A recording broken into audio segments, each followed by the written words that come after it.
Good morning, everyone. Welcome to Temple Buddhist Center's Sunday meditation service. My name is Victor, and I am honored to be of service this morning. We hope that our service this morning finds you happy and healthy, but please know that if for any reason you may be struggling, we hope that Temple Buddhist Center and this Sangha and this service can be a source of refuge and a source of spiritual nourishment for you as we open our hearts to you and to your loved ones. We are excited to be able to celebrate services in person once again. We want to do so as safely as possible. Masks are recommended, respect and tolerance are encouraged, and we very much appreciate your part in helping keep our whole Sangha safe and healthy. So let's begin this morning with a few conscious breaths. We'll take a few moments to ground, to experience the body, and to breathe together. A conscious breath is where you seal the mouth, breathe deeply through the nose, hold that breath for just a moment or two, and then release slowly so that the exhale is longer than the inhale. Let's begin. Holding. Making sure the shoulders are relaxed. And releasing slowly.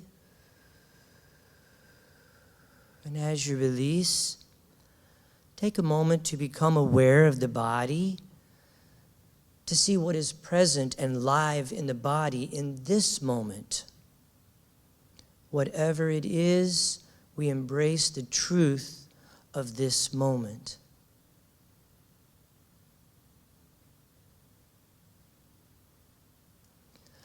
And a second conscious breath together. Holding for a moment, ventilating this precious human form. And releasing slowly. And as you release, giving yourself permission to unplug from that energy of going and doing, perhaps getting ready this morning, driving down to the temple, or whatever routines that normally require your attention. We can unplug for that, even if just for a short time, as we cultivate the energy of being.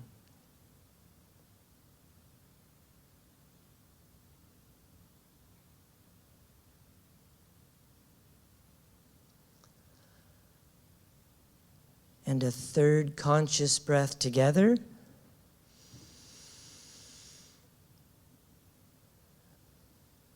And releasing.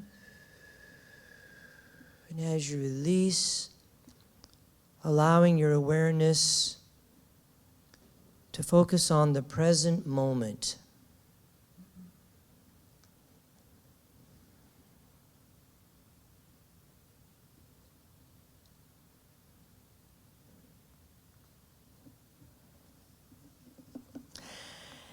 So here at Temple Buddhist Center, we like to begin our services with a little bit of chanting. Chanting is an integral part of every tradition. It's not about being a singer. It's about having a voice. It is about a deep expression from within to without of that which is most sacred for you. Our chant today is Om Ami Dewa Ze, Om Ami Dewa Ze. And in the Buddhist tradition, this is a chant that enhances compassion, or is said to enhance compassion. And as the Buddha said, if your compassion does not include yourself, it is incomplete. And so with that, take a breath together, and we'll begin. Om Ami Dewa Ze.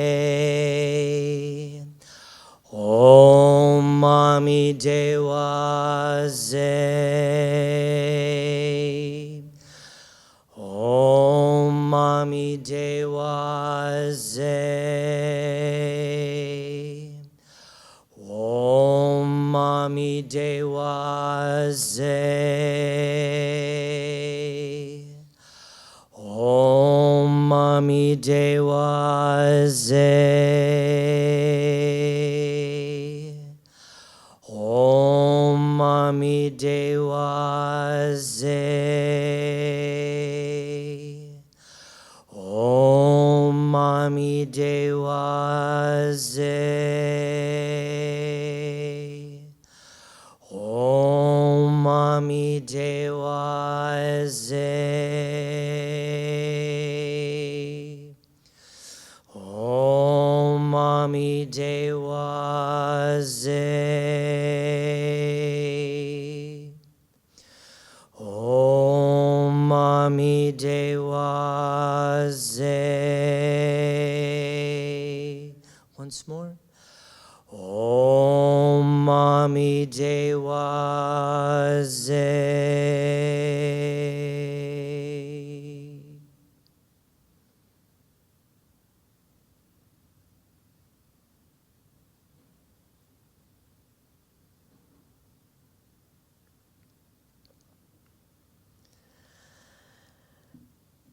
Again, the joy of Sangha and the opportunity to bring our voices together in a sacred situation, sacred experience. Here at Temple Buddhist Center, we like to practice Western Buddhism. Western Buddhism is a blend of Eastern philosophy and Western psychology.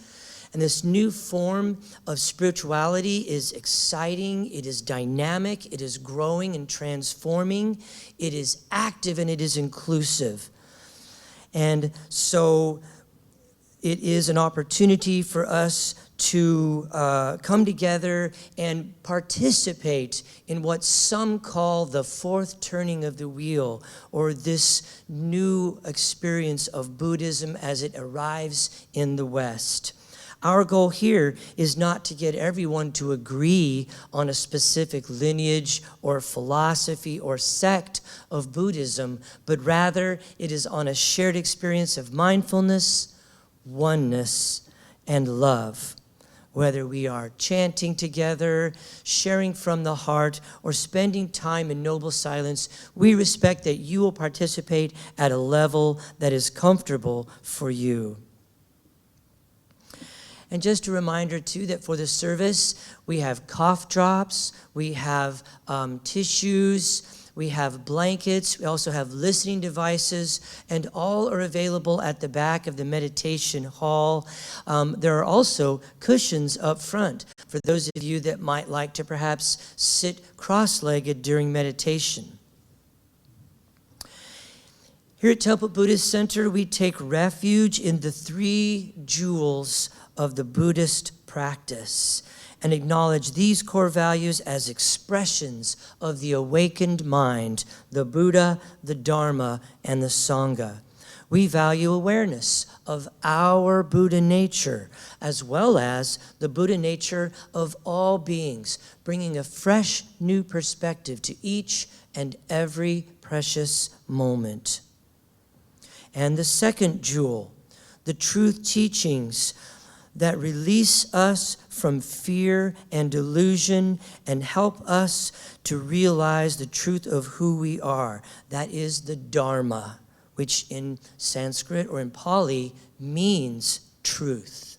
Truth of this moment, as well as the truth of the teachings. And finally, our Sangha, our spiritual community, both near and far. Our Sangha at home and our Sangha abroad. And spiritual community is an essential part of growth where we practice the teachings together and support each other along every step of the path. So let's take a moment now to silence any cell phones or electronic devices. And if you're at home, anything you need to do to prepare your surroundings for a time in meditation and contemplation.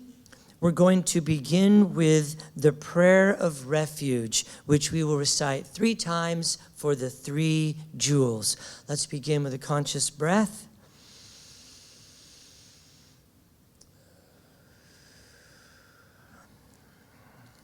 Together, in Buddha, Dharma, and Sangha, we go for refuge until fully awakened through the power of generosity, ethics, patience, enthusiastic effort, concentration, and wisdom.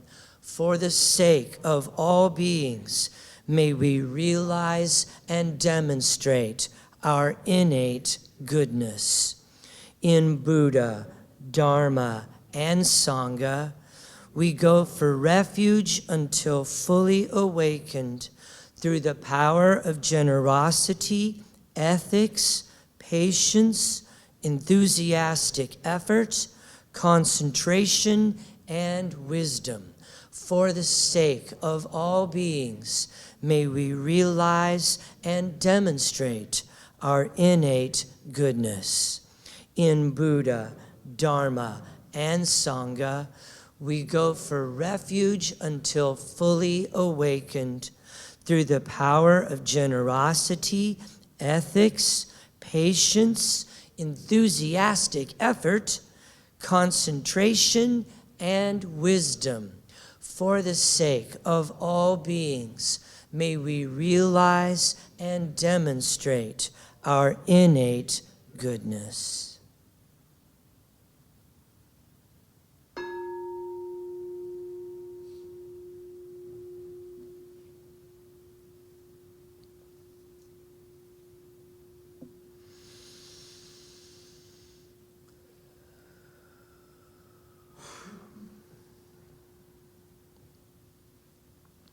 And so, as we prepare now for a time in meditation, if you have an extensive practice, then we invite you to practice in a way that is fitting for you this morning. If you are new to meditation, we're going to begin with a dedication of intention. We will awaken the bell 3 times for the 3 jewels.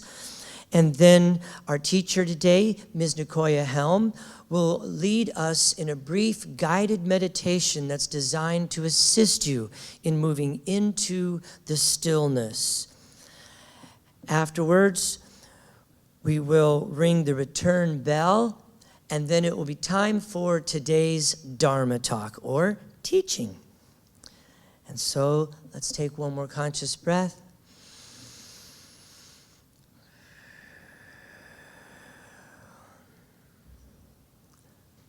Body, speech, and mind in perfect oneness. I send my heart along with the sound of the bell. May the hearers awaken from forgetfulness, transcend the path of anxiety and sorrow, and realize the true nature of who they are.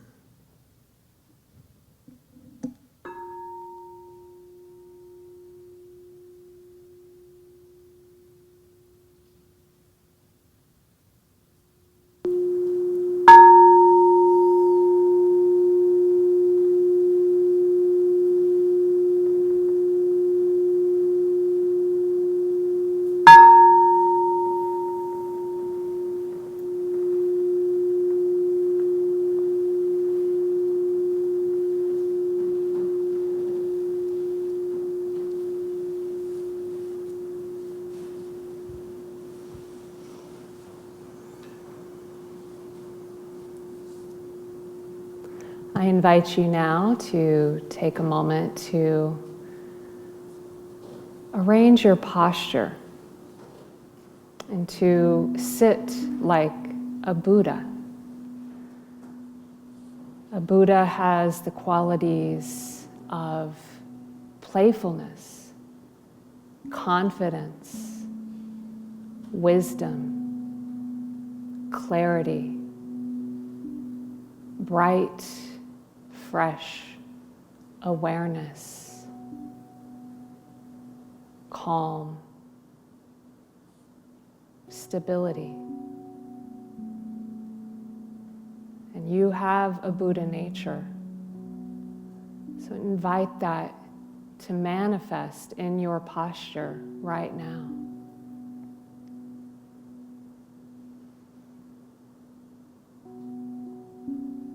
Next, invite you to call to mind your intention.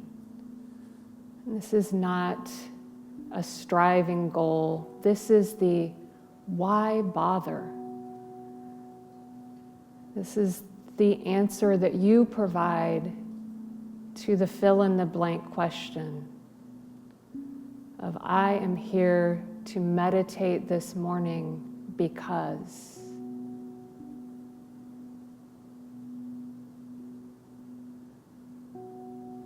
Let that intention to be a guide, a source of energy for this period of practice.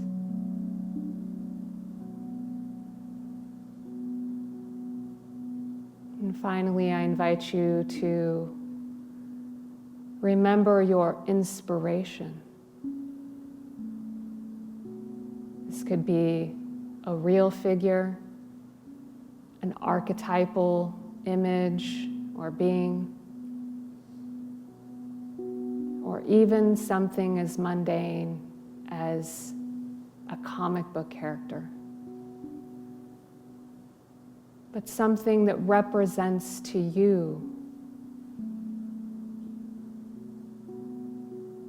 the power and the presence of being on the spiritual path. An image that is like a metaphorical hand on your shoulder offering you support.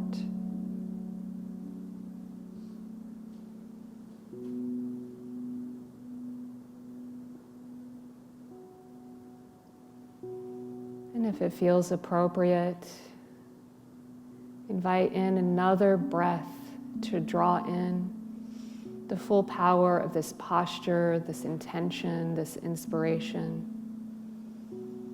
And as you release, just feel both the mind and body settle one step further into bright, fresh, calm awareness.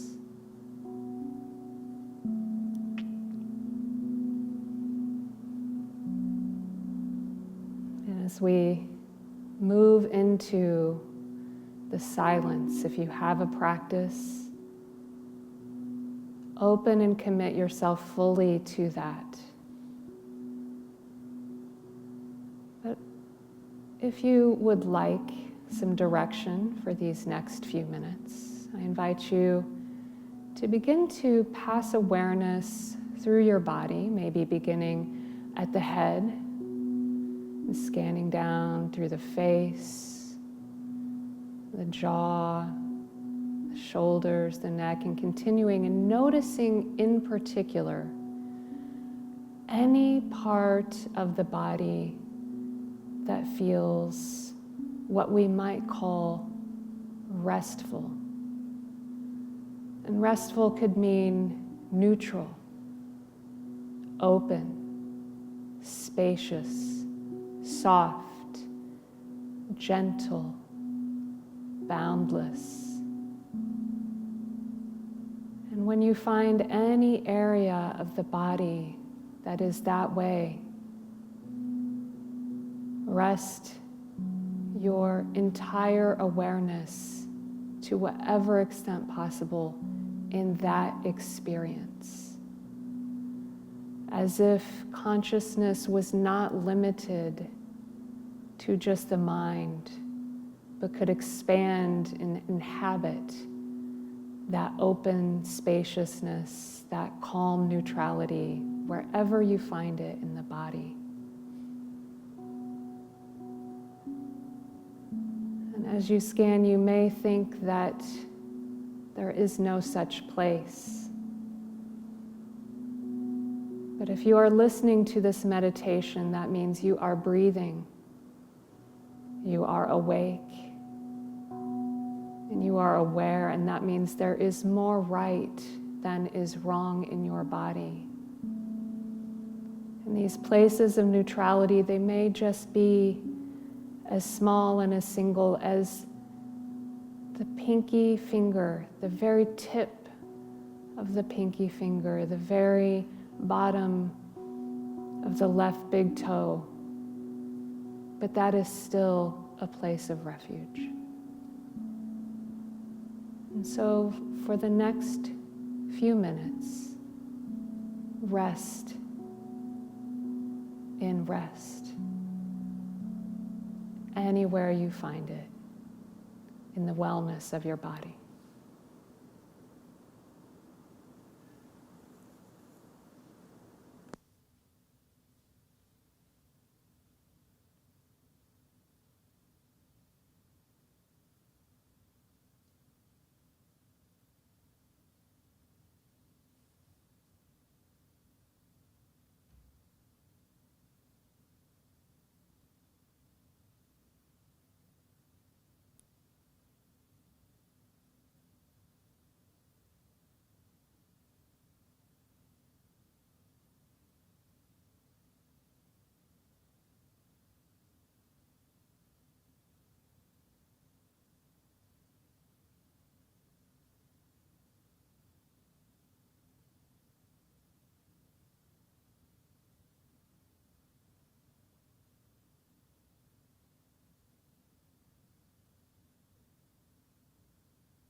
As you hear my voice, notice any urge to suddenly shift, move, fidget, to run away from awake awareness back into unconscious patterns.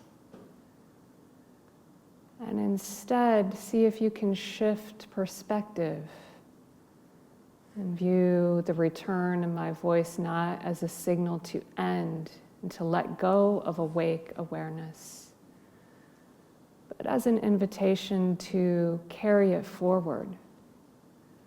Even though external conditions may change, we may enter a time of interaction, awake awareness is stable, eternal, boundless, and always available. And so I invite you to see if you can maintain contact with that level of awareness as you begin to gently open the eyes, to reorient to visual experience if the eyes were closed. And as you're ready to begin to allow the body to shift and adjust in whatever way feels normal, to reorient to physical space. As we draw this formal time of meditation to a close and transition into informal practice.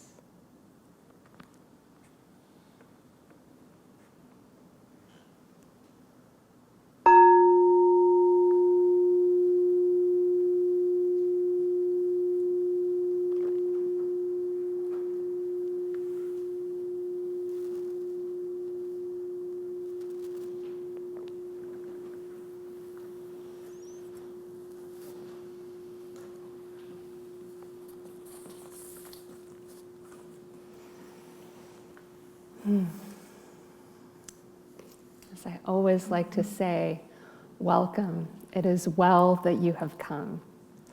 This is such a powerful thing that we get to do, which is to come together in community as one human to another. We are indeed social creatures, and we need connection to really fully realize what it is to be alive. So I'm always honored to be able to share this time with you.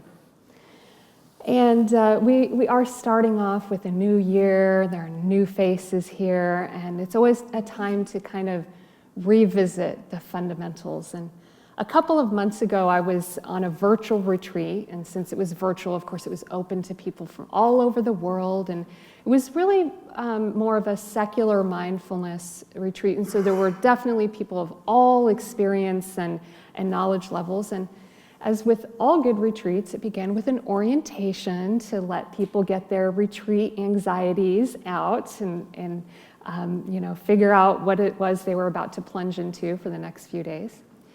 And so during the Q&A, somebody asked one of the teachers, so I'm looking at the schedule and I see that there's this thing called a Dharma Talk. What is that, and what should I be doing during it? And I thought, oh, how interesting. I don't think I've ever actually heard somebody directly answer those two, or ask those and then answer those two questions. And the teacher took them in reverse order. First, he addressed, well, okay, what do you do during a Dharma Talk? And he gave a very straightforward version of the more poetic version that I often give, which is, just sit back and take it in.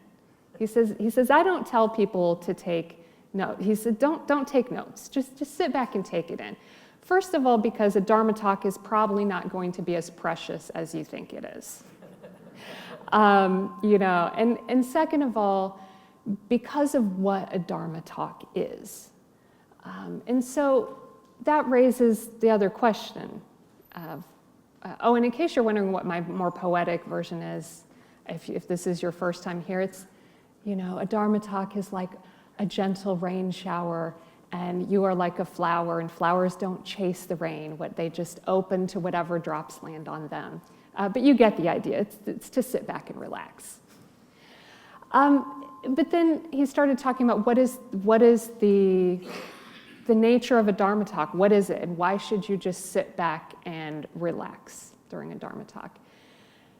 And so if you're not familiar with the word Dharma, Victor gave us a little explanation of it. It can be translated in many ways. It's sort of like, the English word get, right? If I say, oh, yeah, I got something from the grocery store, received. But if I say, oh, I get you, well, that doesn't mean like I literally received you, right? It means that I understood something you were saying. So we could go down that path a long time. But we know based on a context, okay, this is the meaning that we're using if we use that word.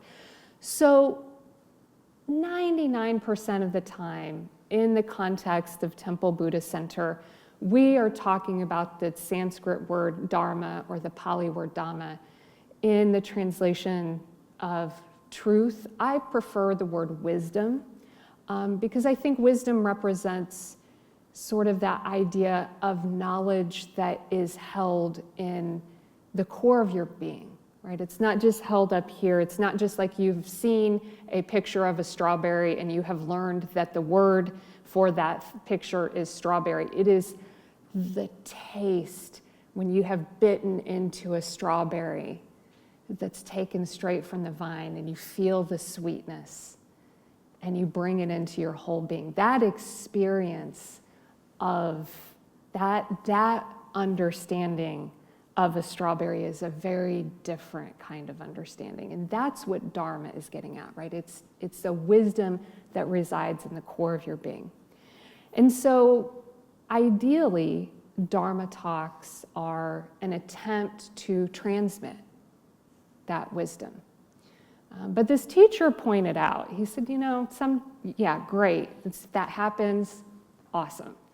But more often than not, a Dharma talk is an exhortation, which sounds like a pretty strong word, and it is, but it's a good word. And I love it because it combines this idea of the person who is doing the exhorting is both the person making a very strong recommendation, but also being your biggest cheerleader, right? And so most Dharma talks are really just an exhortation to enter and stay on the path of awakening, right? The spiritual path. And it's an exhortation that says, not just get on it and keep going, but I believe you can do it. Okay. So as I was thinking about this interaction about what is a Dharma talk, another question arose in my mind, which is, how does a Dharma talk mean? How does a Dharma talk mean? And if you are one of the few people out there who knows that this is an homage to a book about poetry, then sorry, you've just outed yourself as a poetry lover. But this comes from a book that's been around for a long time called How Does a Poem Mean? By American poet John Ciardi. And his thesis in this book is really that a poem, it's not just a one-way download of static information, like a one-time, one-way, here's the information you should take away. It's an interactive process, right, that happens every time you come to a poem, right? It's a flow, it's dynamic, and it's not one way. It involves you as much as the poet. And I think that applies to Dharma talks as well, right? And so if I say, how does a Dharma talk mean? When we say how, we're looking for action, for verbs, steps, a process, right? If I say what, you're thinking, okay, facts, information, data points. But how does a Dharma talk mean invites a different perspective.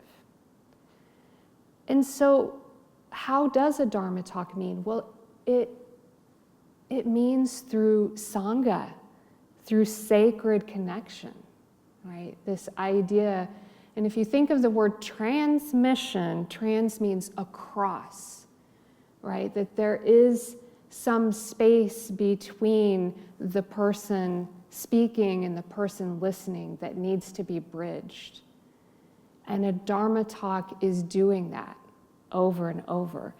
And you know, when you come to something like this, a Sunday service, right? And I expect if someone off the street walked up to any of us and asked us what a Dharma talk was, and we would say, oh, well, you know, if you've ever been to church, it's kind of like a sermon, right?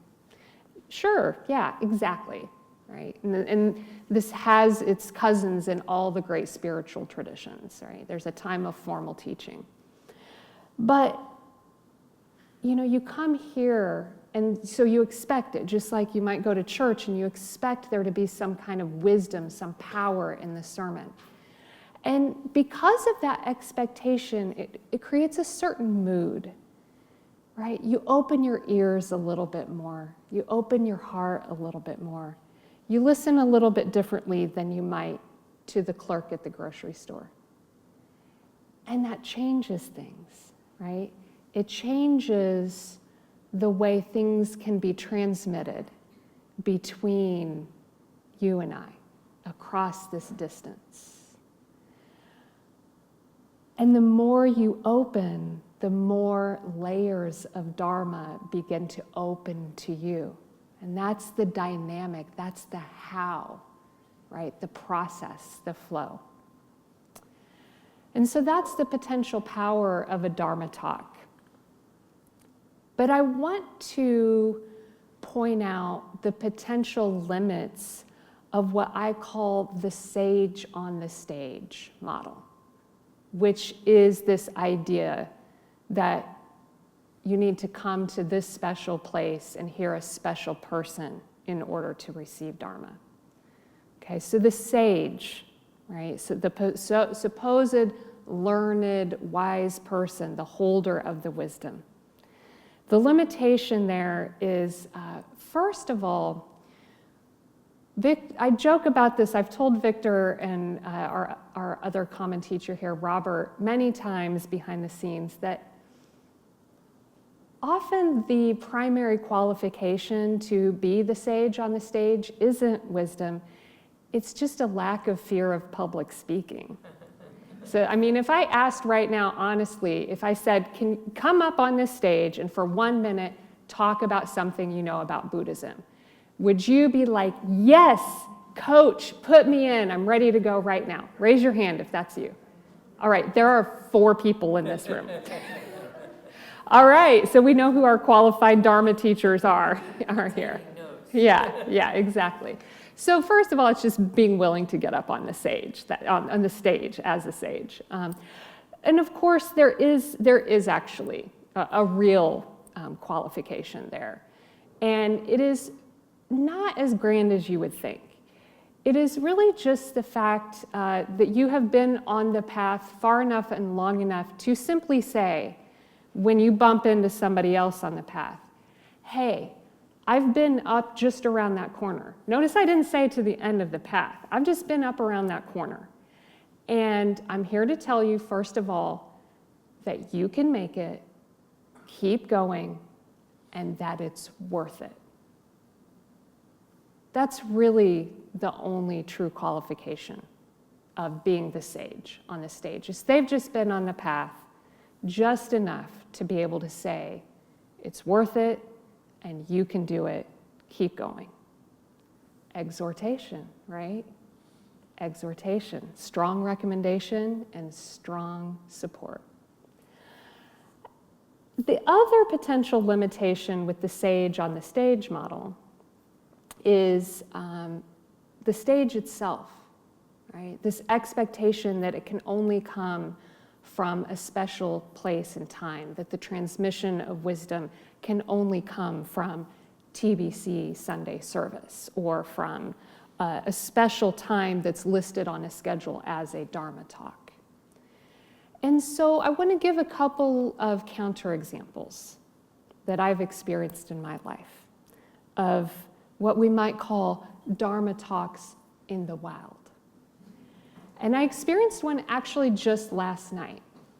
I was in the very mystical, powerful place called my sofa in front of my television, watching the very deep and powerful, mystical presentation of the most recent season of Queer Eye, More Than a Makeover.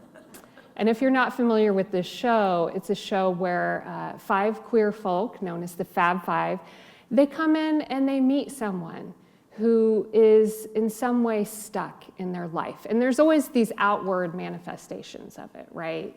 The way they're dressing, the way they're living externally, like the space that they're in. But that's never the real story, right? The real story is always what's going on down in here. And so the Fab Five was meeting with a gentleman who had been widowed for 10 years. And he was trying to describe to them what it had been like to really be stuck in grief. And that's what his life had begun to reflect, this just inability to move through and beyond that grief. And he just stopped and he said, you know, it's just too easy to exist and too hard to live.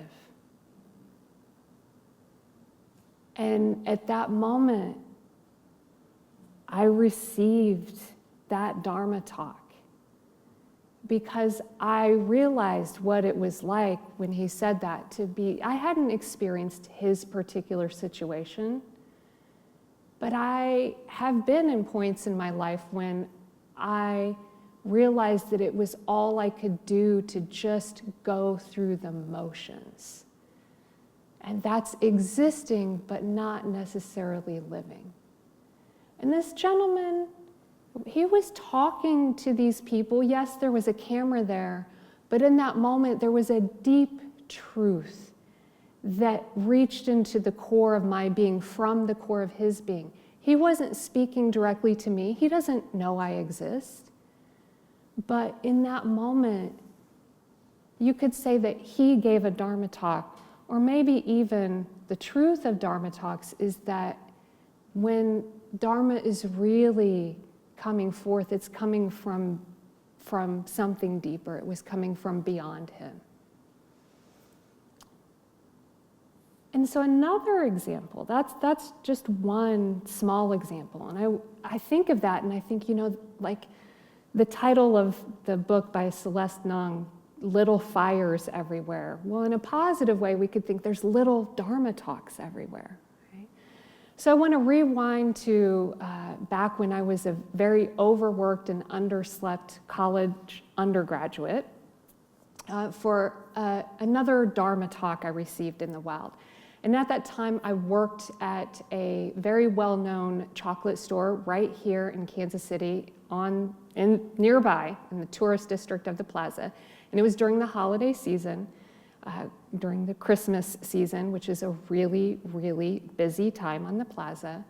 And I had been on my feet for, you know, at least 8 hours, maybe longer at that time. And the line had just been out the door the whole day long, right? People just about to lose their mind with the holiday spirit and all the pressures, the marathon of Mary, as I like to call it. And, you know, I was just kind of keeping up the best I could. And finally, there was this break, right? There were like 2 people left in line. I was starting to see an end, like maybe I would be able to go to the bathroom. That was pretty exciting. And so the next to last person, they get their stuff and leave. And this last gentleman, he comes up and he says, hey, could I talk to the manager? And I don't have video evidence of this, but I'm pretty sure that my response was a very extreme rolling of the eyes and a deep, exasperated sigh as I said, sure, and huffed off to the back room where I said, Linda, somebody wants to speak to the manager. And Linda said, why? And I said, I don't know. And Linda sighed back And we both armored ourselves up and huffed back to the cash register. And Linda said, "Yes, how can I help you, sir?" Because both of us knew nothing good ever comes from a request to speak to the manager, right?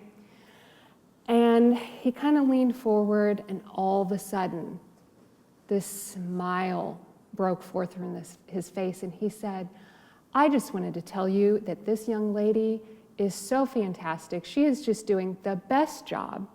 She's just so nice to everyone and just has such a great smile, and I just felt it was important for you to know that." And I can tell you right now, I'm about to cry retelling you that story. And I had gotten a lot of practice that day stuffing down emotions, so I didn't cry right then and there. But I did go cry later, because that was a very, very big Dharma talk.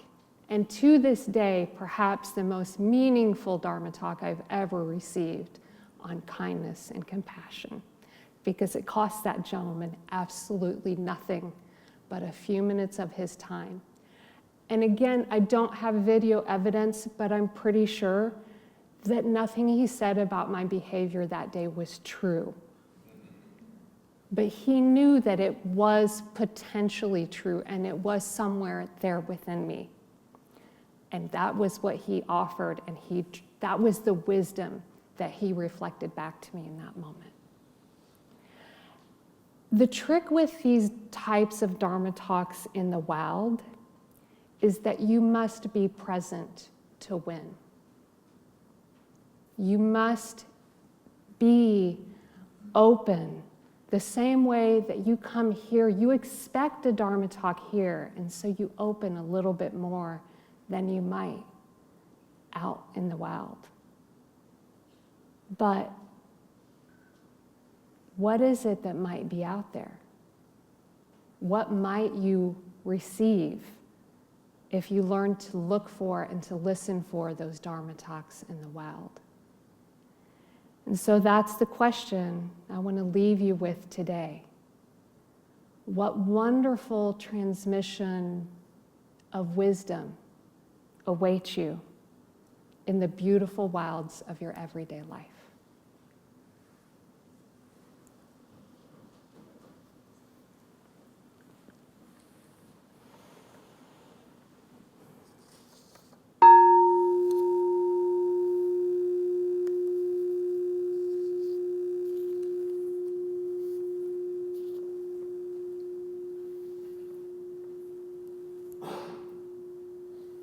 So let's just take a moment to sit with the feeling nature of the talk. Sometimes our heads want to analyze and record and figure out. But oftentimes, as Nicoya just explained, it's very much the taste of the strawberry. It's the feeling nature of the truth teachings.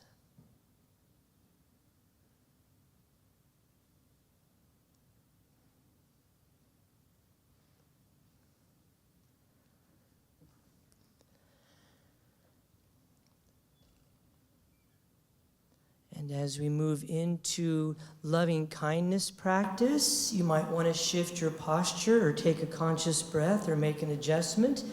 And since we're a little bit shy, our musician today, I've asked Nicoya to do the loving kindness practice for us. Thank you, Nicoya. Thank you, Victor. And so loving kindness can begin just with some kindness to our bodies, right? We've been maybe sitting for a while. So feel free to stretch, to let your full being inhabit itself, and then settle back in. And loving kindness practice is in the family of practices called heart practices. This is a full sensory experience. It's not a spectator sport. And so to engage with that sense of heartfulness, as Tara Brock sometimes says, I invite you to explore some hand postures. You may wish to use Anjali Mudra, prayer posture, hands together in front of the heart. You might wish to try placing one or both hands on the heart and feel that warmth and that tenderness that you can offer to yourself. Sometimes it can feel very stabilizing and strengthening to make a fist with one hand and place that fist close to the heart in support, and to wrap it in support with the other hand. And of course, you might wish to just hold one hand in the other gently, supportingly. And of course, you can just rest your hands in your lap. So, eyes can be open or closed at any time during this practice, whatever feels right for you.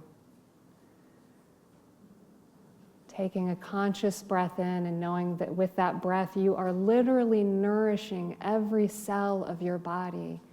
You are drawing in the kind refreshment of the air of this earth. And holding that for a moment, and as you let go, realize that in a literal sense, you are nourishing the world around you. And draw to mind a full body image of yourself, either as you are now, or perhaps as a child. As you offer these wishes of goodwill from your heart.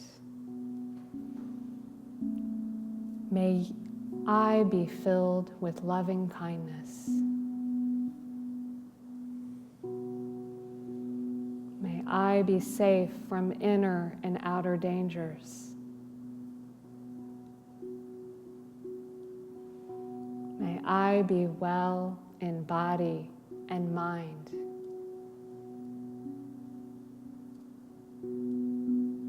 May I be happy and at ease.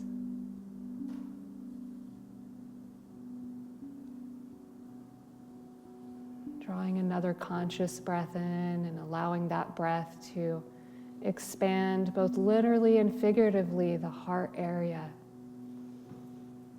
As you release, call to mind someone it's easy to imagine smiling at, someone with whom you have an easy connection. And offer them these wishes. May you be filled with loving kindness.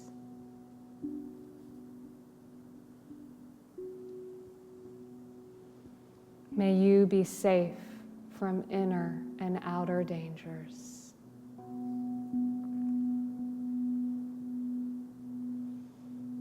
May you be well in body and mind.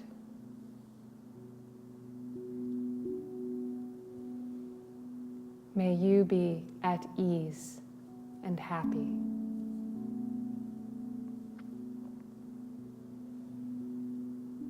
Another breath in, another rekindling or expansion of the warmth of the heart. As you bring to mind someone you don't know well, maybe someone you passed in the hallway here, someone you've seen on TV or in the store,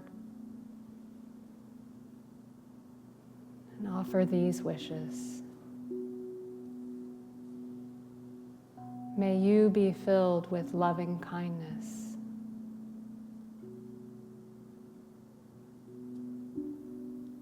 May you be safe from inner and outer dangers.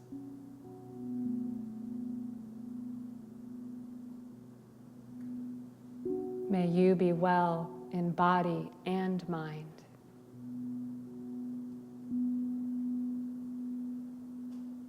May you be at ease and happy.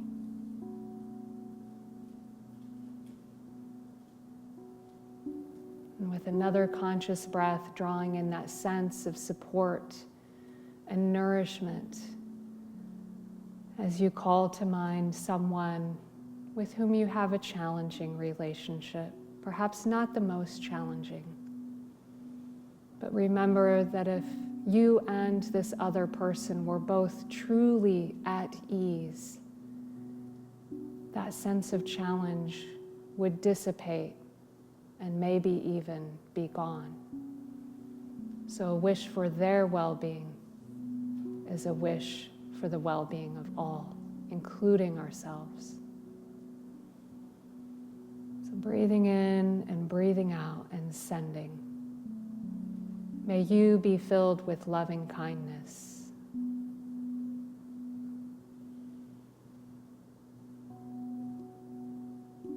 May you be safe from inner and outer dangers.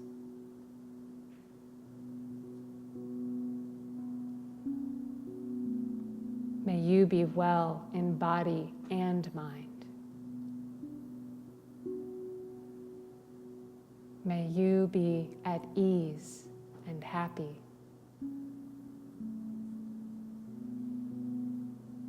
And another conscious breath, beginning with ourselves, making the circle of kindness and goodwill complete.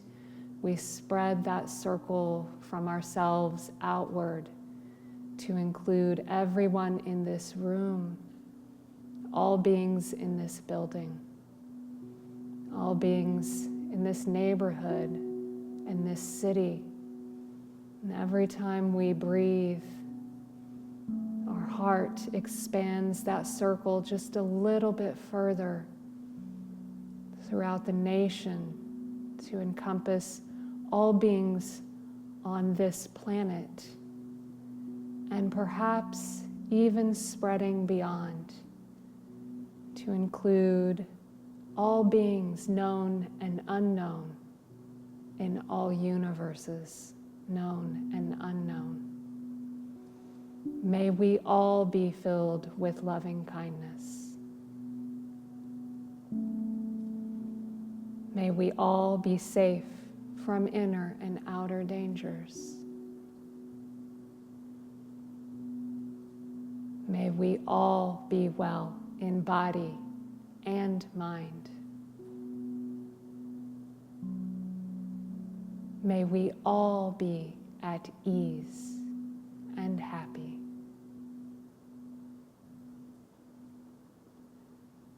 Whenever you're ready, gently open your eyes and smile.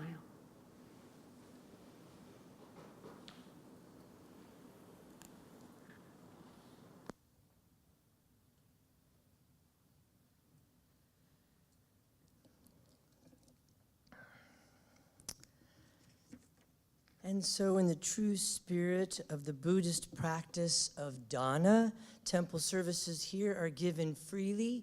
And in the same way, if you choose to give, please give with a generous heart, which means not in return for anything that you have received today, but rather so that those who may be seeking refuge can find it here, with this temple, with this sangha, with these teachers and these teachings. And we take a moment now to, out of gratitude for all of our wonderful ambassadors, those folks who have committed to regular monthly electronic giving. It's not about the amount, it's just that the regular monthly giving helps us to set a budget here at TBC. If you'd like to become an ambassador, you can just stop by our website, templebuddhistcenter.com, and click on the Love Offering button. You can also text Unity Temple to 77977. And also, tremendous gratitude for all of our amazing volunteers. We have so many wonderful folks who are stepping up to provide for this community time, talents, and treasures. There are so many. If I start on the list, I'm sure I'll forget somebody, so I don't even want to start that. But just please know that all of our volunteers, I am so grateful from the bottom of my heart, as I know is Nicoya and Robert and everybody else.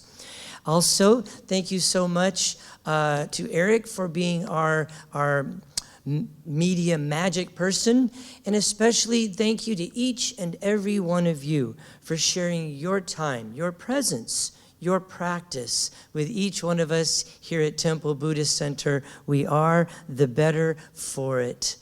And so, as we prepare to formally end our time this morning, we'll end with the bodhicitta dedication, and then I have just a couple of announcements for some new things coming up for 2022. And so, our bodhicitta dedication. Let's take a conscious breath. And together, may the pure, brilliant sun of bodhicitta dawn in each and every heart and mind, dispelling the darkness of suffering and confusion unstoppably until all are illumined and awakened. And with the palms of our hands together in front of our hearts, as we go forth now from this place, may we enter each moment in innocence, guided by the wisdom of our hearts. And as we open our hands, open our eyes, shine our light into the world. Namaste.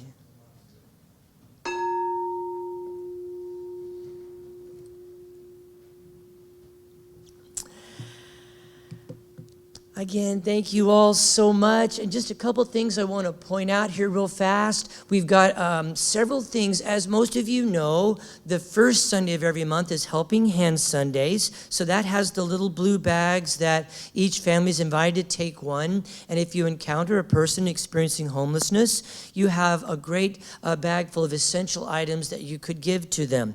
Well, starting on second Sundays now, we're starting to fill up our Sundays, we have Meditation 101. Nicoya and I really wanted to just have a standing opportunity for folks who are working with their meditation and mindfulness practice to come and either go over some issues that they might be having with us or learn new techniques, new methods and ways of bringing your practice into a formal sitting kind of a practice or even walking practice. So every second Sunday at 1 p.m. is Meditation 101. So that gives folks time to go and grab a little bit of lunch and then come back for this class, which goes 1 to 2 p.m. right here. It'll be in this room right here. Today's the first one. It's the second Sunday. So we'd love to have you guys join us. The information is on our Facebook page and our website, too, for registering if you're wanting to attend via Zoom. You might have to get an email from us right away today, so get on there if you'd like to attend that today. And then also, Nicoya is leading a mental health first aid class on January 11th from 6 to 9 p.m. Oops. I left the fire puja up there, sorry. I thought it was getting crowded on my list of things there.